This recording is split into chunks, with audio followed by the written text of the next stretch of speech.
नमस्कार, आप देख रहे हैं हिंदी खबर। मैं हूं आपके साथ सौम्या मिश्रा। उत्तराखंड की खबरों की शुरुआत करेंगे, जहां सीएम धामी की मौजूदगी में एमओयू साइन हुआ है। टाटा ट्रस्ट के साथ एमओयू साइन किया गया। तो ये जानकारी आपको दे दें, जहां उत्तराखंड सेतु आयोग ने एमओयू साइन किया है। एकीकृत सकारात्मक समुदाय विकास के लिए ये एमओयू साइन हुआ है। तो बड़ी जानकारी आपको दे दें, जहां धामी की मौजूदगी में एमओयू साइन। वहीं धामी सरकार की कैबिनेट ने 12 नए फैसले लिए हैं, जिसमें पेट्रोल, डीजल, सीएनजी और बैटरी की सब्सिडी अब खास खाते में रखी जाएगी। हाइब्रिड कारों पर भी टैक्स माफ होगा, जैसे इलेक्ट्रिक गाड़ियों पर होता है। अब कांस्टेबल और उपनिरीक्षक की परीक्षाएं साथ साथ होंगी। साथ ही सेवा चयन आयोग में 15 नए पद बनाए गए हैं। विधि विज्ञान प्रयोगशाला को बड़ा अधिकारी माना जाएगा। मानवाधिकार विभाग में 12 नए कर्मचारी रखे जाएंगे। बैठक में पर्यटन विभाग की 4 नई योजनाएं और बद्रीनाथ मास्टर प्लान को हरी झंडी मिली है। तो ये बड़ी जानकारी। परिवहन विभाग में सब्सिडी का नया खाता होगा। 12 अहम प्रस्ताव जिस पर आज मोहर लगी। परिवहन विभाग का मत था उत्तराखंड स्वच्छता गतिशीलन परिवर्तन नीति के बारे में। इसमें पूर्व में ये व्यवस्था थी कि जो हमारा नॉर्मल पब्लिक ट्रांसपोर्ट है, जो कि पेट्रोल या डीजल से चलता है, उसको सीएनजी, बैटरी या ईवी में कन्वर्ट यदि वो करते हैं तो उसमें कुछ सब्सिडी की व्यवस्था थी। उसमें एक चीज़ थी कि इसमें जो भी धनराशि ये सब्सिडी की होगी, इसको एक एस्क्रो अकाउंट में रखने की पहले व्यवस्था थी। तो उससे एस्क्रो अकाउंट मतलब बैंक, संबंधित लाभार्थी और के बीच में, वो सरकार के बीच में एक एस्क्रो अकाउंट बना था। आज ये निर्णय हुआ कि इसको एक एसएनए अकाउंट में बना दिया, क्योंकि एस्क्रो अकाउंट को ऑपरेट करने में दिक्कत हो रही है। तो उसको एक एसएनए अकाउंट में कन्वर्ट करने का आज माननीय मंत्रिमंडल द्वारा निर्णय लिया गया।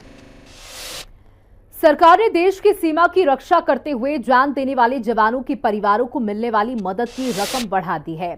पहले परिवारों को 10 लाख रुपए मिलते थे, अब ये बढ़ाकर 50 लाख रुपए कर दी गई है। मुख्यमंत्री पुष्कर सिंह धामी ने ये घोषणा की थी और अब ये नियम 26 जुलाई 2024 से लागू हो जाएगा। सैनिक कल्याण मंत्री गणेश जोशी ने बताया कि मुख्यमंत्री ने ये फैसला परिवारों की मदद के लिए लिया है और ये घोषणा समय पर पूरी हो रही है। माननीय मुख्यमंत्री जी ने पिछले कारगिल दिवस पर ये घोषणा की थी और ये मुख्यमंत्री जी का जो एक मैसेज है कि जिस घोषणा को वो करते हैं पूरी होती है। देखिए, हम किसी की जान की कोई कीमत नहीं होती, लेकिन ये एक सम्मान होता है और उसको 10 लाख से बढ़ाकर 50 लाख किया है। इसके लिए मैं माननीय मुख्यमंत्री जी का आभार व्यक्त करता हूँ। साथ ही अभी उसका जीओर होने वाला है। मेरे अनुरोध पर जो हमारे परमवीर चक्र विजेता हैं, पहले उनको 50 लाख मिलता था, अन्य प्रदेशों में 1 करोड़ था और आज माननीय मुख्यमंत्री जी ने उसको बढ़ाकर 1.5 करोड़ कर दिया है। शीघ्र भी उसका भी जीओ होने वाला है। इसलिए मुख्यमंत्री जी का आभार व्यक्त करता हूँ, क्योंकि चाहे हमारी दिल्ली की सरकार हो, चाहे प्रदेश की धामी सरकार हो, लगातार सैनिकों के कल्याण के लिए काम कर रही है। खबर देहरादून से है, जहां पूर्व मुख्यमंत्री हरीश रावत ने हरिद्वार भूमि घोटाले मामले पर प्रेस कॉन्फ्रेंस की। उन्होंने कहा कि भूमि घोटाला बिना राजनीतिक संरक्षण के नहीं हो सकता। उन्होंने आरोप लगाते हुए कहा कि ऐसे कई भूमि घोटाले प्रदेश में हैं। इसके अलावा उन्होंने कहा कि सच सामने तभी आएगा जब सीबीआई जांच होगी। किसानों के सम्मान में ये वर्चुअली ये लग रहा है कि एक आध दो छोटे अपराधियों को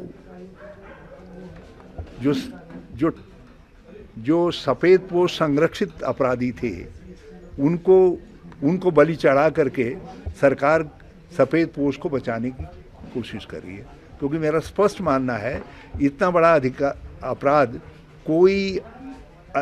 कोई अधिकारियों का 2-3 का गिरोह नहीं कर सकता है जब तक ऊपर का संरक्षण न हो, किसी बड़े सफ़ेद पोश का संरक्षण न हो। अब वो सफ़ेद है, कैसा है, किस रंग का है, मैं नहीं जानता, लेकिन स्पष्ट तौर पर संरक्षण है। और इस तरीके के ज़मीन के और भी घोटाले हैं हरिद्वार के अंदर जो सामने आ रहे हैं। खेल मंत्री रेखा आर्य के निर्देश पर खेल विभाग में पिछले साल तैनात किए गए कॉन्ट्रैक्ट विशेषज्ञों की सेवा को प्रशिक्षकों की सेवा को 1 साल के लिए बढ़ा दिया गया है। खेल निदेशालय ने मंगलवार को इस संबंध में सभी जिला खेल अधिकारियों को पत्र भेजा। पहले 11 महीने के लिए नियुक्त किया गया था। ये कार्यकाल समाप्त होने के बाद खेल मंत्री को ये शिकायत मिली थी कि इन कोचों को आगे काम नहीं दिया जा रहा है। उसके बाद समीक्षा बैठक की गई और ये निर्णय लिया गया।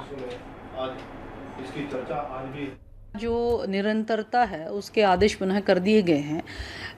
दुर्भाग्यवश वित्तीय वर्ष में जो है बजट में विलंब हुआ था, जिसके कारण से कुछ डीएसओ जनपदों के उन्होंने हमारे खेल प्रशिक्षकों को प्रशिक्षण से बाहर कर दिया था। अभी पुनः आदेश कर दिए गए हैं कि हमारे खेल प्रशिक्षकों को पुनः उनकी निरंतरता को बरकरार रखा जाए और वो अपनी सेवाएं देंगे। निश्चित रूप से तभी हमारे धरातली स्तर पे ग्राउंड जीरो पे खिलाड़ी भी तैयार हो पाएंगे। तो ये आदेश होने के उपरांत में आप किसी प्रकार के असमंजस की स्थिति नहीं है। खेल प्रशिक्षक अपनी सेवाएं देंगे। निश्चित रूप से आने वाले समय में हमें राष्ट्रीय खेलों में हमारे बच्चों ने जाना है, आने वाले समय में अन्य चुनौतियों में भी कॉम्पिटिशन्स में हमारे बच्चों ने जाना है। तो मैं समझती हूँ कि ये रास्ता आदेश होने के बाद में प्रशस्त हो गया है। इससे खेल प्रशिक्षक भी प्रसन्न है और निश्चित रूप से खिलाड़ियों को भी उनके प्रशिक्षक मिल गया है। कैबिनेट मंत्री गणेश जोशी ने आज कैंप कार्यालय में सिंचाई विभाग के अधिकारियों के साथ बैठक की। इस दौरान उन्होंने मसूरी विधानसभा क्षेत्र में चल रहे विकास कार्यों की प्रगति की विस्तार से जानकारी ली। बैठक में मंत्री गणेश जोशी ने अधिकारियों को निर्देशित किया कि विधानसभा क्षेत्र में चल रहे सभी निर्माण कार्यों को निर्धारित समय सीमा के भीतर पूरा किया जाए। मंत्री जोशी ने कहा कि शासन स्तर पर लंबित प्रस्तावों को भी तेजी से मंजूरी दिलाई जाए, जिससे निर्माण कार्य समयबद्ध ढंग से संपन्न हो सके। आज हमारी पेयजल योजना पूरी हो चुकी है। रोपवे का काम 60% करीब पूरा हो चुका है। सैन्य धाम जो कि 95% पूरा हो चुका है। सड़क का काम चल रहा है और अगले में इसी महीने हो सकता है एंड तक उसका लोकार्पण माननीय प्रधानमंत्री जी या रक्षा मंत्री जी द्वारा किया जाए। देहरादून में स्मार्ट सिटी प्रोजेक्ट के तहत बन रही 180 करोड़ की ग्रीन बिल्डिंग निर्माण कार्य में देरी और अनियमितताओं के चलते विवादों में आ गई है। 2.5 साल से चल रहे काम का सिर्फ 25% हिस्सा ही पूरा हो पाया है, जिस पर जिलाधिकारी ने ठेका कंपनी को नोटिस जारी किया है। निर्माण में डबल बेसमेंट की खुदाई बिना अनुमति के की गई, जिस पर खनन विभाग ने जुर्माना लगाया है। हमें बिल्डिंग बनने से एतराज नहीं है, लेकिन जो ये मानकों के अनुरूप नहीं बन रही है, मतलब जो CPWD के टेंडर है उसमें जो लिखा हुआ है कि ये नहीं होना है वो ही हो रहा है। अभी पिछले 1.5 साल पहले ये बिल्डिंग बन रही थी तो इनकी जो मशीन चलती है उसका टक्कर दीवार पे लगी और पूरी दीवार हमारे घर के ऊपर गिर गई। अभी आप जो मेरे पीछे RMC प्लांट देख रहे हैं, ये CPWD के कॉन्ट्रैक्ट के हिसाब से है कि अपने प्रीमिसेस के अंदर लगा नहीं सकते, लेकिन फिर भी इन्होंने 1-1.5 साल से लगा रखा है। जैसे हमें पता लगा हमने इसका विरोध किया, जिला खनन अधिकारी ने इनका चालान काटा। इन्होंने फिर अपनी फाइल प्रोसेस करी कि ये यहाँ पे दोबारा लगा जाए और इसे परमिशन मिल जाए। हम इस परमिशन का ही विरोध कर रहे हैं कि ये जो प्लांट लगा है जिससे हमें दिक्कत होती है, रात के 12 बजे तक चलता है, साउंड पॉल्यूशन होती है, एयर पॉल्यूशन होती है, मिट्टी बजरी रेत घर की उड़ के हमारे घर के पास आती है। आप देखें ज़्यादा दूर नहीं, हमारे घर से सिर्फ 15 या 20 फुट दूरी है। देखिए, ग्रीन बिल्डिंग एक एम्बिशियस प्रोजेक्ट है स्मार्ट सिटी का, राज्य सरकार का। इस प्रोजेक्ट को संपादित करवाने के लिए ओवरऑल जिम्मेदारी CPWD को दी गई है और इसमें जो भी टाइम एंड कॉस्ट ओवररन्स होते हैं तो उसमें CPWD is accountable to the state government और उन्हीं के द्वारा NPRs प्रोग्रेस रिपोर्ट सबमिट की जाती हैं। कोई प्रॉब्लम्स है तो उनको रिजॉल्व करवाने का प्रयास भी किया जाता है, लेकिन जहाँ पर लापरवाही है तो उसमें like any other firm deal भी किया जाता है स्ट्रिक्टली। देखिए, ग्रीन बिल्डिंग का जो कार्य हरिद्वार रोड पर पुराने रोडवेज पर चल रहा है, ये हमारी सरकार का ड्रीम प्रोजेक्ट भी है। बहुत बड़ा प्रोजेक्ट है जो सरकार CPWD के माध्यम से यहाँ करा रही है और स्मार्ट सिटी के अंतर्गत ये कार्य हो रहा है। और यहाँ पर जैसा आप देख पा रहे हैं, अक्टूबर में इन्होंने ये कार्य हैंडओवर करना था और मौके पे अभी 20% भी मुझे लगता है कार्य पूरा नहीं हुआ है। कई खामियां यहाँ पर देखी जा रही हैं, जैसे कि इन्होंने RMC प्लांट जो है अंदर अपने प्रांगण में लगाया है, जो कि इनके बॉन्ड में भी नहीं है और कई बार क्षेत्रीय लोगों के बार बार कहने पर भी यह कार्य जो है गलत तरीके से संचालित जो यहाँ पर ठेकेदार हैं वो कर रहे हैं। और पीछे की तरफ कई जगह जो है सड़क की ढांगे भी गिर रही हैं, जो कि कल को आने वाली बारिशों में बड़ी एक आपदा का कारण बन सकती है। उत्तराखंड में पंचायत चुनाव को लेकर अभी भी असमंजस की स्थिति बनी हुई है। लगभग 10,760 त्रिस्तरीय पंचायती खाली पड़ी हैं, जिससे संवैधानिक संकट बना हुआ है, जिसको लेकर कांग्रेस भी सरकार पर हमलावर है। हरीश रावत ने बीजेपी पर तंज कसते हुए कहा कि अनावश्यक ऐसी स्थिति खड़ी हुई है जिससे पंचायती राज का प्रत्येक सेवक चिंतित है और संवैधानिक संकट राज्य के सम्मुख खड़ा हो गया है। लेकिन ये सरकार भाजपा का विकेंद्रीकृत व्यवस्था में विश्वास है या नहीं है? धामी सरकार विकेंद्रीकृत व्यवस्था के तहत उस पर विश्वास करती है या नहीं करती है, ये मुख्यमंत्री को क्लियर करना चाहिए।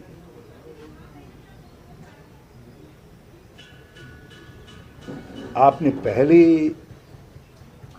एक गलत कदम उठाया नगर पालिकाओं के चुनाव के वक्त में।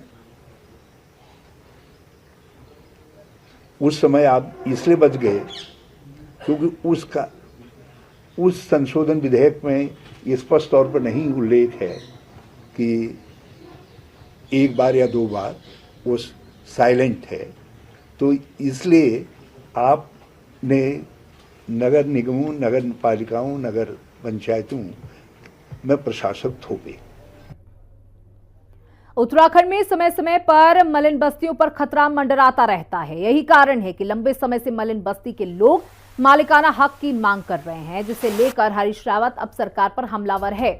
हरीश रावत का कहना है कि उन्होंने अपने समय में मालिकाना हक दिलाने के लिए प्रस्ताव पारित किया था, लेकिन अब बस्तियों को उजाड़ने का काम किया जा रहा है।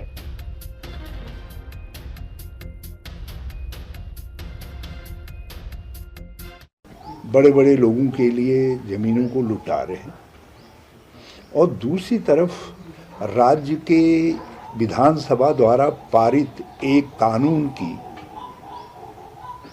जो कानून अंडर इम्प्लीमेंटेशन है, वो है मलिन बस्तियों को मालिकाना हक देने का। 2016 में विधानसभा ने सर्वसम्मति से एक कानून पास किया जो एक्ट के रूप में प्रभावी है और उसके तहत 500 से ज़्यादा लोगों को मालिकाना हक प्राप्त भी हुए हैं। पौड़ी तहसील में राजस्व उप निरीक्षकों ने अपनी 2 प्रमुख मांगों को लेकर 2 दिन का कार्य बहिष्कार प्रदर्शन किया। उनकी पहली मांग है कि राजस्व क्षेत्रों में पुलिस से जुड़े सभी काम पूरी तरह से नियमित पुलिस को सौंप दिए जाए, क्योंकि हाईकोर्ट पहले ही ऐसा करने का आदेश दे चुका है, लेकिन अभी तक इस पर अमल नहीं हुआ। दूसरी मांग है कि खतौनियों में अंश निर्धारण के काम को लेकर स्पष्ट नियम बनाए जाएं। साथ ही मांगे पूरी न होने पर बड़े आंदोलन की चेतावनी दी गई। कर्मचारी एकता जिंदाबाद जिंदाबाद। जो हम लोग यहाँ कार्य बहिष्कार धरने पर बैठे हैं, तो 2 सूत्री हमारी मांगे हैं। पहली मांग जो है वो राजस्व पुलिस कार्य को लेकर है, सरकार उसे तुरंत हमसे हटाए और रेगुलर पुलिस को हस्तांतरित करे। और जो दूसरी मांग है हमारी वो अंश निर्धारण को लेकर है कि सरकार अंश निर्धारण कार्य के लिए हमें संसाधन उपलब्ध कराए। अगर मांगे पूरी नहीं होती तो प्रांतीय संगठन इस पर हमारी बैठक होगी। बैठक के बाद जो प्रांतीय संगठन का हमें निर्देश होगा उस तरह से कार्रवाई की जाएगी। हमारा जो ये 2 दिवसीय धरना कार्यक्रम है, ये विशेषकर 2 कार्य पे है। एक तो हमारा पुलिस काम है, वो बहुत पहले से चल रहा है। ये तो हमारे पूर्व से वो क्या है कि हमें इस पुलिस काम से मुक्ति दिलाएं, क्यों समय अनुसार आज नए नए क्राइम हो रहे हैं। हम लोग सबसे पहले तो आप भी जानते हैं कि हम संसाधन ही नहीं और नई टेक्नोलॉजी से भी आज अपराध हो रहा है, जो न तो हमें उसमें जानकारी है न हमें उसको बार बार ट्रेनिंग दी जाती है। तो हमारा मेन फोकस ये है कि हमें पुलिस काम हमसे हटा दिया जाए। दूसरा हमारा एक अंश निर्धारण का कार्यक्रम है सरकार द्वारा, तो हम वो कार्य हमारा है, हम उसको करेंगे, पर हमारा सरकार से ये अनुरोध है कि हमें उसके लिए सुविधा दी जाए। विशेषकर उसके लिए हमें लैपटॉप की मांग की हमने कि हमें एक ऑपरेटर तहसील स्तर पर दिए जाए। थल क्षेत्र के 47 सरकारी सस्ता गल्ला विक्रेताओं ने सरकार और खाद्यान्न विभाग की नीतियों से परेशान होकर थल के गल्ला भंडार में मिलकर विरोध किया। उन्होंने कहा कि सरकार नए नियम बनाकर उनसे काम तो करवा रही है, लेकिन उनका सही पैसा नहीं दे रही। उन्हें मशीन चलाने, बिजली का बिल देने, दुकान का किराया और राशन ले जाने का खर्च खुद उठाना पड़ता है।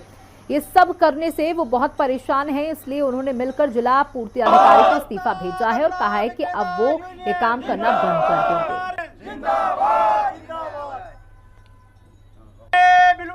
हमारी मांगें हैं कि जो हमारे पुराने बिलों का भुगतान है वो तुरंत कर दिया जाए, क्योंकि हमने कोरोना काल में लोग घरों से बाहर नहीं निकले थे और हमने जो है जन तक हमने जो है हर आदमी तक, हर परिवार तक जो है राशन पहुंचाया, और तब से हमारे अभी बिलों का भुगतान नहीं हुआ। और दूसरा विषय हमारा मानदेय, कि हमें मानदेय दिया जाए, और इस कारण हम अपना इस्तीफा दे रहे हैं। और तीसरा जो हमारा है कि हमें तोल के राशन दिया जाए, और पहले गोदामों को कंप्यूटरकृत किया जाए, उसके बाद हर दुकानदार के पास जो है ई पोस्ट मशीन आएगी तो हम लगाने को ज़रूर तैयार हैं। सिर्फ हमको मानदेय के रूप में कुछ ना कुछ दिया जाए, जिससे हमारे भरण पोषण, हमारे परिवार का भी जीविका चल पाएगी। अन्यथा हम इस कार्य को करने में अक्षम हैं, मतलब सक्षम नहीं हैं, क्योंकि हमारे पास।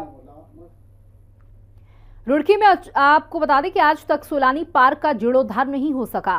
पार्क यूपी और उत्तराखंड परिसंपत्तियों के बंटवारे की भेंट चढ़ा हुआ है। सोलानी पार्क के सौंदर्यीकरण के 8 करोड़ का बजट भी स्वीकृत हो चुका था, जिसका निर्माण HRDA को करना था, लेकिन यूपी सिंचाई विभाग ने काम शुरू करने की अनुमति नहीं दी, जिससे मामला लटका हुआ है। लेकिन अब यूपी सिंचाई विभाग का कहना है कि इस साल के अंत तक पार्क का सौंदर्यीकरण हो जाएगा। लेकिन अब देखने वाली बात यह होगी कि आखिर कब तक पार्क का जीर्णोद्धार किया जाता है। नहरों के बीच का पार्क है, उस पर किसी अन्य संस्था को हम कोई भी कार्य करने की अनुमति नहीं दे सकते। उस पर विभाग की तरफ से एक योजना तैयार है, और तैयार करके जब वो स्वीकृत हो जाएगी उसके अनुसार तो वो तो नहीं हो सकता, क्योंकि वो HRDA उसमें नहीं काम कर सकता ना। बिल्कुल वो इसी साल, मतलब इस वित्तीय वर्ष में है उसका प्लान। बीते दिन प्रेमनगर के मांडूवाला में युवा भाजपा नेता रोहित नेगी की, आपको बता दें कि त्यागी नाम के युवक ने गोली मारकर हत्या कर दी, जिससे आक्रोशित भाजपा कार्यकर्ता ने SSP ऑफिस पहुंचकर और हत्या के बदले एनकाउंटर की मांग की। देहरादून SSP अजय सिंह ने इस मामले में उचित कार्रवाई का आश्वासन दिया। SSP ने बताया कि आरोपी की गिरफ्तारी के लिए टीमें लगाई गई हैं। और इसमें जो हमलावर थे उनकी ऑलमोस्ट सब पहचान भी हो चुकी है, क्योंकि जो बयान मिले जो रोहित जी के साथ थे लोग, उनके द्वारा इसकी पहचान भी हुई है। और डेफिनेटली इसमें शीघ्र गिरफ्तारी और स्ट्रिक्ट एक्शन के लिए जो है टीम को लगाया गया। हमारी टीम में जो है जहाँ के ये निवासी है अभियुक्त और साथ ही साथ के जो जितने भी जानने वाले हैं, कुछ लोग को इसमें हिरासत में लेकर हम जानकारी भी पूछताछ भी कर रहे हैं कि कहाँ पर ये इसके वेयरअबाउट्स मिल सकता है। और बाकी साथ ही साथ उस क्षेत्र में जो इस तरह के अभी देखा गया कुछ स्टूडेंट्स एक्टिविटी में कुछ लोग ऐसे हैं जो यहाँ पूर्व में पढ़ चुके हैं, बट वो यहाँ पर कहीं किराए पर कमरा लेकर या कहीं पर PG में रह रहे हैं, उनके भी वृहद सत्यापन अभियान के लिए सभी को निर्देश दिया गया है। साथ ही साथ देर रात्रि जो इस तरह के युवक हैं या छात्र हैं जो घूमते हुए जाते हैं, तो जहाँ के PG सेंटर्स हैं उनको भी हिदायत दी जाएगी। और साथ ही साथ जिस कॉलेजेस में वो पढ़ रहे हैं वहाँ भी शिकायत उनकी दी जाएगी कि उन पर कार्रवाई करें। और यहाँ से या तो अगर वो यहाँ पढ़ाई नहीं कर रहे हैं या रेगुलर स्टूडेंट नहीं है और या क्लासेस नहीं करते हैं तो डेफिनेटली उनको